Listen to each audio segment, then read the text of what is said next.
Adoo hin beekin watna kan jaalalmi ooftu halkanii guyyaallee yaaddootatti hin oolu. Haniin hin beeka agaanaaf si wal jaalannu. Haniin hin beeka agaanaaf si wal jaalannu.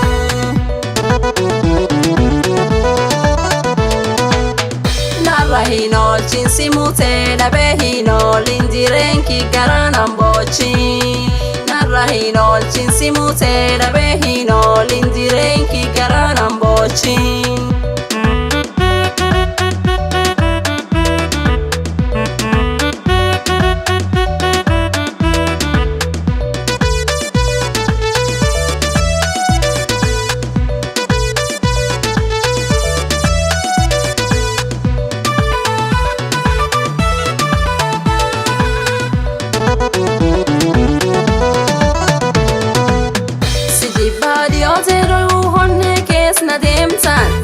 Midhagu milteetii ta'a akkuma saddeeqam yoo kophaa ta'e yaade ki garaan sirra wareera. Yoo kophaa ta'e yaade ki garaan sirra wareera.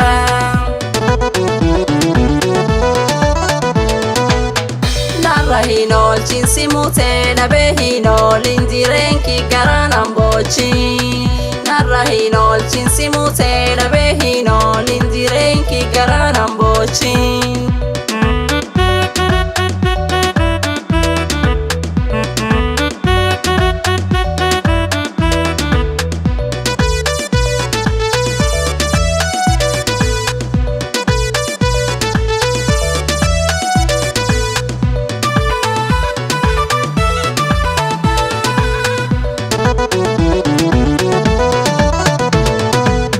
Jalaltiin taantee guyyuu kumpansuun aroorte yoo qofaa ta'a hulleeti yonneen si waliin oolte. Yoo si qabaddu imimmaan tilaana roobe. Yoo si qabaddu imimmaan tilaana roobe.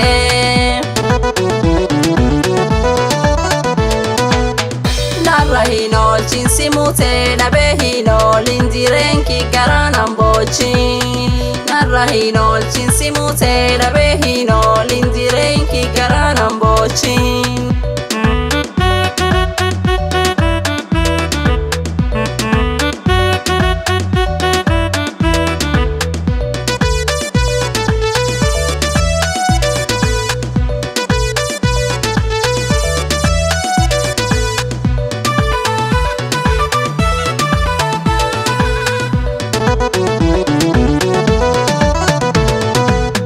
Tuna barsiisee jalaalii ijoollummaatiyya tanaaf si jibbaachuu didee guyyuu garaan bitta.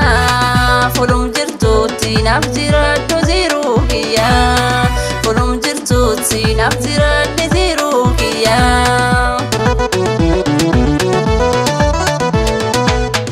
Narra hin oolchin si mutee dhabee hin oolin jireenki garaanan boochin. Narra hin oolchin si mutee dhabee hin oolin jireenki garaanan boochin.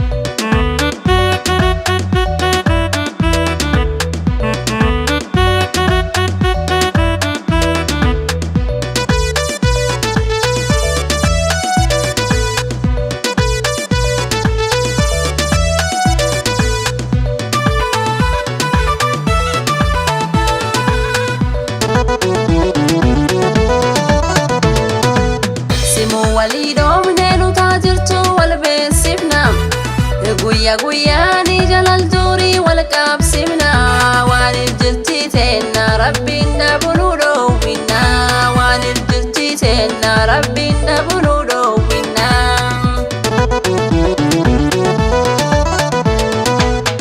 Narra hin oolchin si mutee dhabee hin oolin jireenki garaanan boochin. Narra hin oolchin si mutee